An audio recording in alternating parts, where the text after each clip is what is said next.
न जातु राजमार्गे वाहनं स्थग्यताम्। लेखकः कृष्णप्रसादशेणै। सम्भाषणसन्देशपत्रिकातः जनवरी 2023 पत्रिकातः स्वीकृता कथा। शुक्रवासरः अनन्तरं दिनद्वयात्मकः विरामः कार्यालयस्य। दामिनी कार्यालयतः 5 निर्गन्तुम् इच्छन्ती पौनःपुन्येन घटिकां पश्यन्ती आसीत्। यतो हि नगरे सप्ताहान्तवाहनानां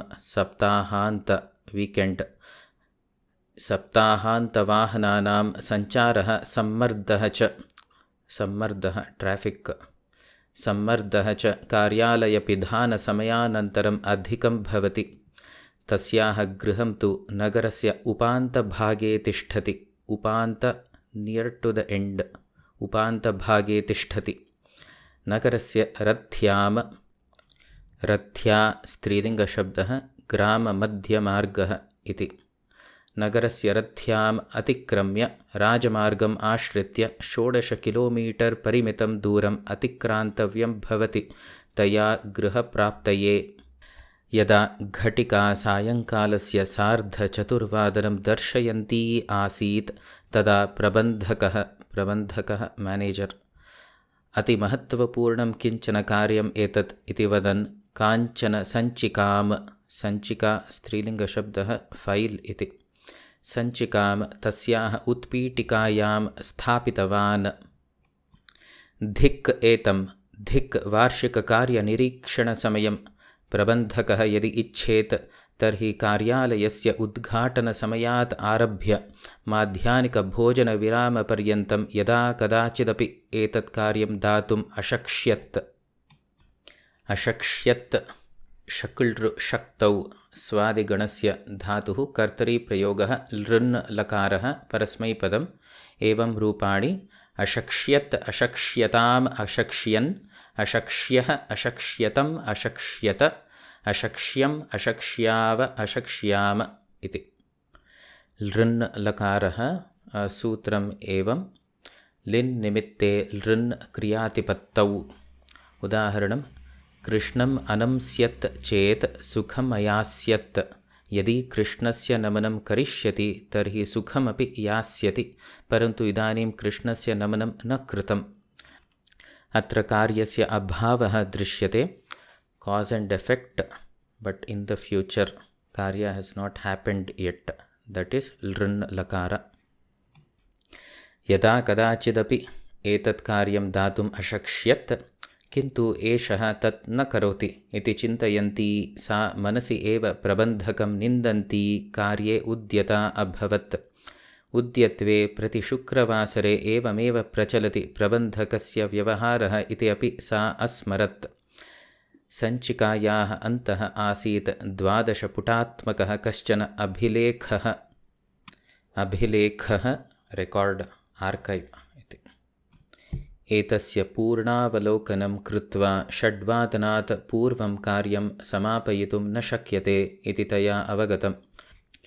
शुक्रवासरे सप्ताहान्तिकशीघ्रकार्याचरणम् आश्रित्य कार्ये यदि प्रमादाः भवेयुः तर्हि अनन्तरं वेतनवृद्धिः, पदोन्नतिः वा वेतनवृद्धिः सैलरी हैक्, पदोन्नतिः प्रमोशन्, वेतनवृद्धिः पदोन्नतिः वा न लभ्येत। भवेयुः लभ्येत विधिलिन् लकारप्रयोगाः। भवेत् भवेतां भवेयुः, लभ्येत लभ्येयातां लभ्येरन्, लभ्येथाः लभ्येयाथां लभ्येध्वं, लभ्येय लभ्येवहि लभ्येमहि। लभ् धातु कर्मणि प्रयोग विधिलिन् लकार आत्मनेपदम्। खेदः च बहून् सप्ताहान् यावत् बाधेत इति विचिन्त्य तया सावधानतया परिशील्य कानिचन परिवर्तनानि तत्रैव निर्दिष्टानि। पुनः घटिका दृष्टा तया। घटी सूचयन्ती आसीत् पादोनषड्वादनम् आसन्नम् इति। 5:45 15 minutes to 6 पादोनषड्वादनं। सा तां सञ्चिकां स्वकीयं स्यूतं च गृहीत्वा रभसेन प्रबन्धकस्य प्रकोष्ठम् उपसर्प्य अन्तः प्रविश्य उत्पीठिकायाम् अभिलेखितोपेतं सम्पुटं संस्थाप्य पुनः प्रबन्धकस्य मुखे दृश्यमानं प्रतिस्पन्दनं द्रष्टुम् अनिच्छन्ती प्रबन्धकम् उद्दिश्य आप्रच्छन्नवचनम् अपि अव्याहृत्य स्वस्य असन्तोषं व्यक्तीकुर्वती कार्यालयतः प्रस्थिता. आप्रच्छन bidding farewell can also mean welcoming, but here it is taking leave, bidding farewell iti. प्रबन्धकम् उद्दिश्य आप्रच्छन वचनमपि अव्याहृत्य having not conveyed, आप्रच्छन वचनमपि अव्याहृत्य स्वस्य असन्तोषं व्यक्तीकुर्वती कार्यालयतः प्रस्थिता. उन्नयनीं प्रविश्य, उन्नयनी एलिवेटर्, उन्नयनीं प्रविश्य यानाङ्गणभूमिकां सूचयन्तं पिञ्जं नुत्वा, यानाङ्गणभूमिका पार्किङ्ग् लाट्, पार्किङ्ग् स्पेस्, सूचयन्तं पिञ्जं नुत्वा 6 वादने प्रस्थितम् इति कारणेन अद्य प्रयाणाय 1 घण्टात्मकस्य अतिरिक्तसमयस्य विनियोगः करणीयः भवेत् एव मया इति सा अचिन्तयत्. I have to spend extra 1 hour because I am leaving late इति. उन्नयनीतः बहिः आगत्य तत्र स्थितस्य स्वकार्यानस्य द्वारम् उद्घाट्य पृष्ठासन्दे स्यूतं प्रक्षिप्य यदा यानं मुख्यमार्गं प्रति नीतं तदा यथा तया पूर्वम् ऊहितं तथा एव वाहनानां पादचारिणां च यातायातसम्मर्दः महान् एव आसीत्. तत् दृष्ट्वा सा नितरां खिन्ना अभवत्. नितराम् अव्ययः पूर्णतया इति.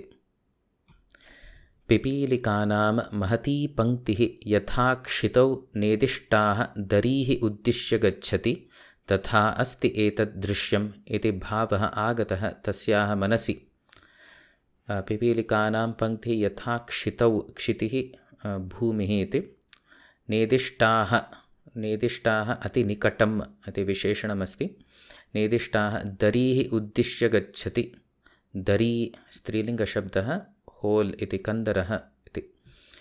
दरीः उद्दिश्य गच्छति तथा अस्ति एतद्दृश्यम् इति भावः आगतः तस्याः मनसि. वाहनानां वेगः नितरां न्यूनः पौनःपुन्येन स्थगिततां प्राप्नुवन् मन्दं मन्दम् अग्रे गच्छति स्म वाहनसमूहः.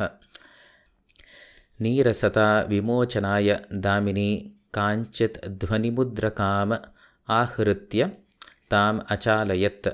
नीरसता बोर्डम् इति. आहृत्य फेच् इति. ताम् अचालयत्. कथमपि सर्वान् सङ्केतदीपान् अतिक्रम्य तस्याः यानं यावत् नगरात् बहिः 7 किलोमीटर् परिमितं दूरं व्यतीत्य उपपथत्रयोपेतं राजमार्गं प्राप्नोत् तावता 1 होरा व्यतीता आसीत्. दामिनी क्षिप्रं यानस्य वेगम् अधिकीकृत्य मनागिव उपशमनम् अनुभूतवती. मनाक् अव्ययम् ईषद् इति, लिटल् इति. उपशमनं काम्नेस्. दामिनी क्षिप्रं यानस्य वेगम् अधिकीकृत्य मनाक् इव उपशमनम् अनुभूतवती. किञ्चित् अनन्तरं वेगेन गच्छतः तस्याः कार्यानस्य अग्रे अकस्मात् अनिरीक्षितरूपेण राजमार्गं तरीतुं प्रयतमानः कश्चन कृष्णवर्णीयः जन्तुः आपतत्. सा यानस्य वेगं न्यूनीकृत्य मार्गपार्श्वे यानं स्थगयित्वा यानं पुनः पृष्ठतः नीत्वा दुर्घटनास्थलं प्राप्तवती.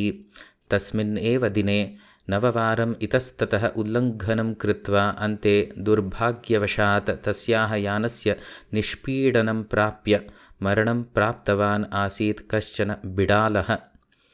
दामिनी मार्जारस्य कलेवरं दृष्ट्वा विषण्णा सती हा हन्ता कीदृशम् अकार्यम् आचरितं मया इति आत्मानं निन्दित्वा ततः तद् मृतशरीरम् उन्नीय मार्गस्य तीरे कस्मिंश्चित् गर्ते यथोचितं संस्थाप्य, गर्तः होल् केनाल् इति, यथोचितं संस्थाप्य पुनः याने उपविश्य राजमार्गे वाहनसमूहमध्ये द्योतकदीप इण्डिकेटर् द्योतकदीपस्य साहाय्येन अवकाशं कल्पयित्वा अग्रे गमनम् आरब्धवती।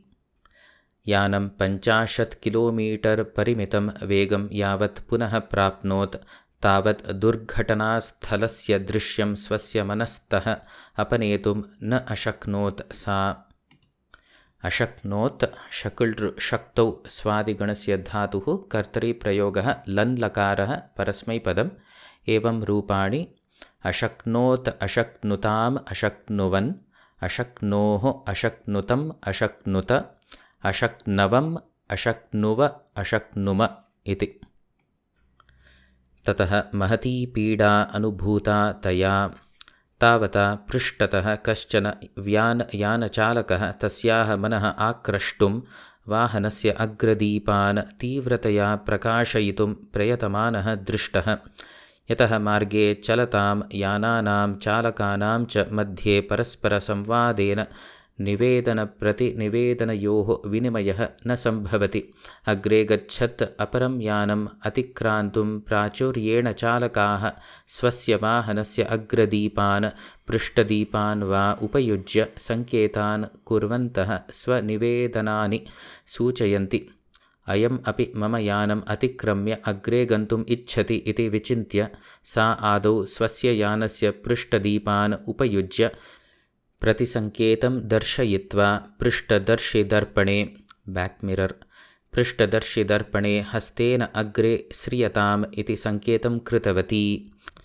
किन्तु स च यानचालकः तस्याः कार्यानस्य अतिक्रमणोद्देशम् अवहन् इव आचरितवान्।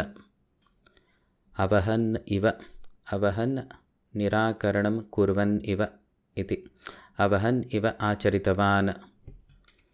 सा पृष्ठदीपानां साहाय्येन पुनः यथापूर्वं सङ्केतम् अकरोत्। स्वस्य यानस्य गतिं मनाक् इव मन्दम् अकरोत् च। मनाक् अव्ययम् ईषद् इति, स्लैट्लि इति, मनागिव मन्दम् अकरोत् च। स च चालकः स्वस्य यानस्य गतिम् अपि न्यूनीकृत्य स्पष्टम् अकरोत् यत् तस्याः कार्यानम् अतिक्रान्तुं मम कापि रुचिः नास्ति इति। रुचिः इच्छा इति। रात्रेः अन्धकारः पूर्णतया व्याप्तः, अतः यानचालकस्य मुखं स्पष्टतया दर्पणे न प्रतिबिम्ब्यते स्म। तस्य आकृतिमात्रम् एव अभिज्ञायते स्म। ततः तया अवगतं यत् सः कश्चन युवकः इति। सः वेगेन हस्तं चालयन् तर्जन्या अवगोरणशैल्या सङ्केतं कुर्वन् अदृश्यत।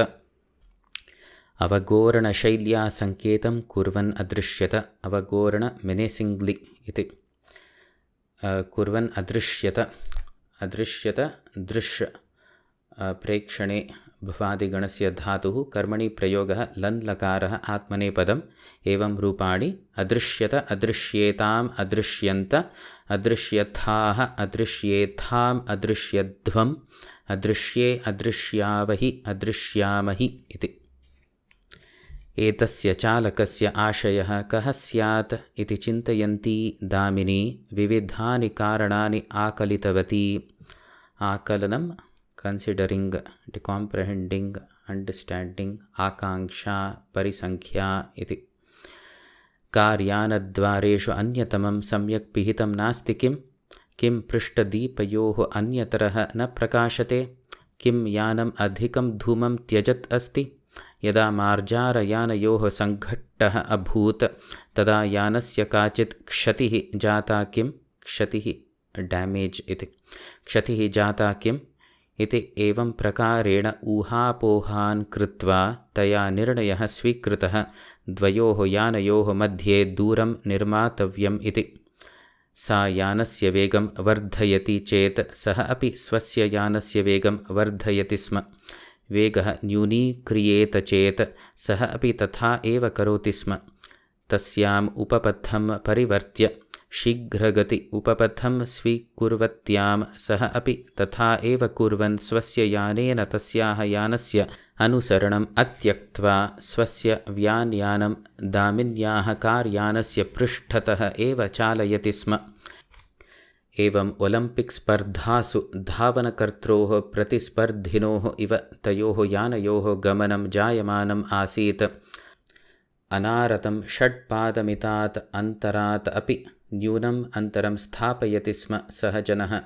अनारतम् अविरतं सन्तत कंटिन्यूस्लि षट्पादमितात् अन्तरं 6 फीट् अन्तरात् अपि न्यूनम् अन्तरं स्थापयति स्म सः जनः। एवं वेगं वर्धयन्ती सा अजानती एव स्वस्य यानस्य वेगं 100 किलोमीटर् मितं प्रापयत्। आपुल् व्याप्तौ स्वादिगणस्य धातुः प्र आप णिच् उपसर्गपूर्वक धातुः कर्तरि प्रयोगः लन् लकारः परस्मैपदं प्रापयत् प्रापयतां प्रापयन् प्रापयः प्रापयतं प्रापयत प्रापयं प्रापयाव प्रापयाम इति रूपाणि। एतादृशी स्थितिः उत्पन्ना यत् यदि सा गतिरोधकम् उपायोक्ष्यत् तर्हि तस्मात् राजमार्गे बहूनि यानानि दुर्घटनाग्रस्तानि एव भवेयुः। तदा अकस्मात् तया किञ्चन वृत्तान्तः स्मृतः। वृत्तान्तः इवेण्ट् इन्सिडेण्ट् इति वृत्तान्तः स्मृतः। ततः सा नितरां कातरा अभूत्। नितराम् अव्ययः पूर्णतया इति कातरा अधीरता इति अभूत् भूसत्तायां भ्वादिगणस्य धातुः कर्तरि प्रयोगः लुन् लकारः सामान्यभूतकालः। एवं रूपाणि अभूत् अभूताम् अभूवन् अभूः अभूतम् अभूत अभूवम् अभूव अभूम इति। भीता सा हे देव इति उच्चैः आक्रन्दनं कृतवती। मासत्रयात् वा पूर्वं तस्मिन् एव राजमार्गे कश्चन अपराधः अभवत्। कश्चन अपसदः इत्युक्ते नीचः निहीनः इति। कश्चन अपसदः राजमार्गे काञ्चित् एकाकिनीं यानचालिकां युवतिम् अपहृत्य घर्षणं कृत्वा छुरिकया तस्याः गलं छित्त्वा तस्याः मृतदेहं राजमार्गस्य पार्श्वे कस्मिंश्चित् गर्ते त्यक्तवान्। गर्तः केनाल् इति। एतस्याः भयावह घटनायाः वृत्तान्तः तेषु दिनेषु सर्वेषु वार्तामाध्यमेषु प्रकाशितः। आरक्षक अधिकारिभिः वाहनचालकान् विशेषतया महिलाचालकाः सावधानान् कर्तुं राजमार्गे तत्र प्रकटनानि स्थापितानि आसन्। न जातु राजमार्गे वाहनं स्थग्यताम् इति बृहदक्षरोपेतानि फलकानि स्थापितानि। आपत्कालिकसङ्ख्या अपि तत्र प्रकाशिता। मासत्रयानन्तरं तानि प्रकटनानि अदृश्यतां गतानि। दामिन्या तु प्रतिदिनं तमेव राजमार्गम् आश्रित्य गृहं प्राप्तव्यम् आसीत्। मार्गान्तरं न विद्यते गृहं प्रति गमनाय। तया अनेकवारं तानि प्रकटनानि दृष्टानि। अपि च तस्मिन् सूचिता आपत्कालिकसङ्ख्या तस्याः जङ्गमवाण्यां स्थापिता आसीत्। सः अपराधी अधुना यावत् न गृहीतः यत् तत् तां सम्प्रति अपि बहुधा बाधते स्म। एकेन हस्तेन यानस्य अरित्रचक्रं स्टीरिङ्ग् व्हील् अरित्रचक्रं गृह्णती सा झटिति अपरेण हस्तेन स्यूते जङ्गमवाण्याः अन्वेषणम् आरब्धवती। दौर्भाग्यवशात् जङ्गमवाणी स्यूते न दृष्टा। प्रायः कार्यालयतः निर्गमनसमये त्वराकारणतः कार्यालये उत्पीठिकायाम् एव विस्मृत्य त्यक्ता स्यात्। त्वरा अर्जेन्सि इति स्यात् इति तया चिन्तितम्। अहो मम दौर्भाग्यम् इति स्वगतं वदन्ती सा इतोपि विषण्णा अभवत्। भयधृता सा अचिरमेव स्वेदेन क्लिन्ना अपि अभवत्। क्लिन्ना आर्द्रा इति। राजमार्गे अन्येषां यानचालकानाम् अवधानम् आकृष्य स्वस्य दुःस्थितिः ज्ञापनीया इति निर्णीय सा कदाचित् अग्रदीपान् प्रयुज्य, कदाचित् हार्न् नादेन, कदाचित् वातायनम् उद्घाट्य हस्तं बहिः प्रसार्य वेगेन चालयित्वा च आपत्सङ्केतान् कर्तुम् आरब्धवती। यदि केचन वेगमितेः अतिक्रमणं कुर्वतीं मां दृष्ट्वा आरक्षकान् ज्ञापयेयुः तर्हि तदपि वरम् एव। आरक्षकाय दण्डशुल्कदानम् अपि सम्मतम् एव। आदौ आपदः आत्मरक्षणं चिन्तनीयम् इति चिन्तितवती सा, किन्तु सा तेषु सर्वेषु अपि प्रयत्नेषु सर्वथा विफला। अकस्मात् तस्याः दृष्टिः क्रोशमापनशिलायाः उपरि पतिता। क्रोशमापन शिला मैल्स्टोन् इति। अजानती एव सा अल्पे एव समये सुमहत् दूरम् अतिक्रान्तवती आसीत्। ततः 3 किलोमीटराणाम् अनन्तरं तया सः राजमार्गः त्यक्तव्यः तस्याः गृहस्य प्राप्त्यर्थं। ततः अग्रे अपरिष्कृतः कश्चन मार्गः आश्रयणीयः तया। अपरिष्कृत नाम अमार्जित, अनिर्मलम्, अभूषितम्, अनलङ्कृतम् इति।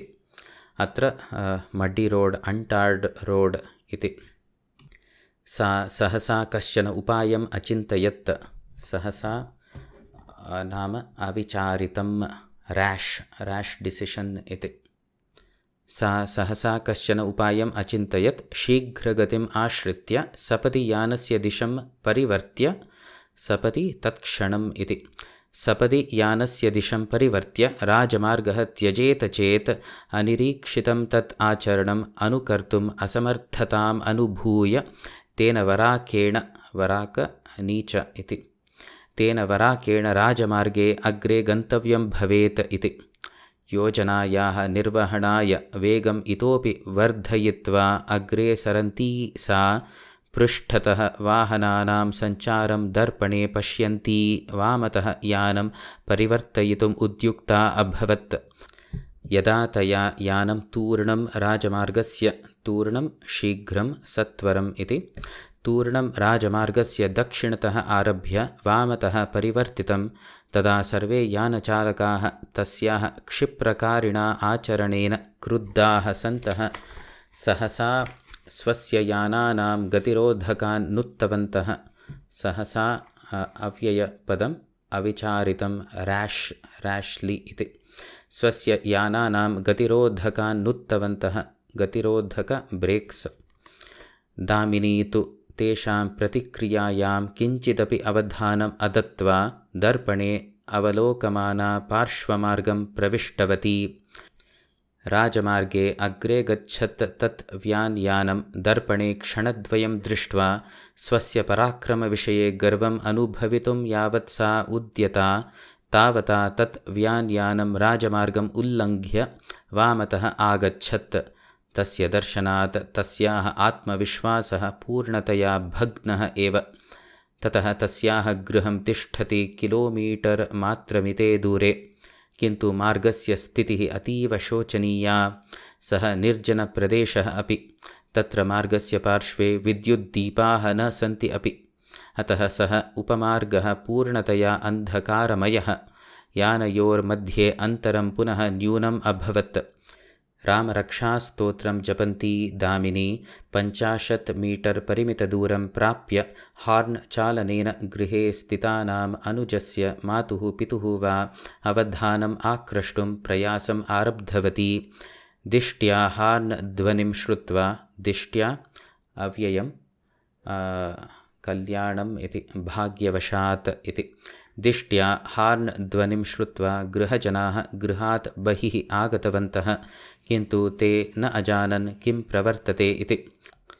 दामिनी यानं गृहस्य पुरतः स्थगयित्वा उच्चैः, तूर्णं गृहात् भुशुण्डी आनीयताम्, तूर्णं शीघ्रं सत्वरम् इति, तूर्णं भुशुण्डी आनीयताम् इति उक्त्वा कान्दिशीका सती, कान्दिशीक इत्युक्ते भयेन पलायितः, भयेन पलायिता सा, कान्दिशीका सती पितरम् उपसर्प्य तस्य पृष्ठतः स्थित्वा अयं कश्चन जनः मां 16 किलोमीटर् मितदूरतः अनुसरन् गृहपर्यन्तम् आगतः इति सोद्वेगं निवेदितवती।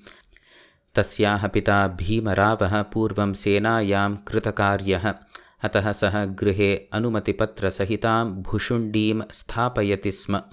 दामिन्याः अनुजः सहसा गृहं प्रविश्य ततः भुशुण्डीं स्वीकृत्य ततः आगत्य पित्रे दत्तवान्। व्याञ्चालकः स्वस्य वाहनं स्थगयित्वा यावत् बहिः आगतवान् तावता भीमरावः भुशुण्डीं तं युवकं लक्ष्यीकृत्य गृहीत्वा तत्र एव तिष्ठ, करौ उन्नय, अन्यथा हतः भविष्यसि इति भर्त्सनपूर्वकम् आदिष्टवान्। वीतकातरः सः युवकः मां मा मारयतु आर्य, अहं न मारणीयः इति वदन् प्राणयाचनाम् आरब्धवान्। एतत् दृष्ट्वा दामिनी तस्मात् पुरुषात् 1 घण्टां यावत् या भीतिः यातना च अनुभूता तां स्मृत्वा इदानीं तु स्थितेः परिवर्तनम् अभवत् इति चिन्तयित्वा मनाक् इव तृप्तिं प्राप्तवती। मनाक् अव्ययपदम्, ईषत् स्लैट्लि इति। मनाकिव तृप्तिं प्राप्तवती। किञ्चित् धैर्यं प्राप्य सा अहं त्वां न जाने, किमर्थं माम् अनुसरसि त्वम् इति तं सतर्जनम् उक्त्वा अनुजम् उद्दिश्य तूर्णम् आरक्षकान् निवेदय इति आज्ञाम् अकरोत्। तूर्णं शीघ्रं सत्वरम् इति। सः युवकः भीमरावम् उद्दिश्य आर्य, चोरः एतस्याः याने विद्यते, तम् उद्दिश्य भवान् भुशुण्डीं लक्ष्यीकरोतु, न तु माम् उद्दिश्य। यदा एषा यानं राजमार्गे स्थगितवती मार्जारस्य निमित्तं तदा अयं चोरः यानं प्रविष्टः। तस्मात् चोरात् अस्याः कापि हानिः न भवेत् इति धिया अहं तु एतां सूचयितुं बहुधा प्रयत्नम् अकरवम्। अकरवं लन् लकारः परस्मैपदम् अकरोत् अकुरुताम् अकुर्वन्, अकरोः अकुरुतम् अकुरुत, अकरवम् अकुर्व अकुर्म इति।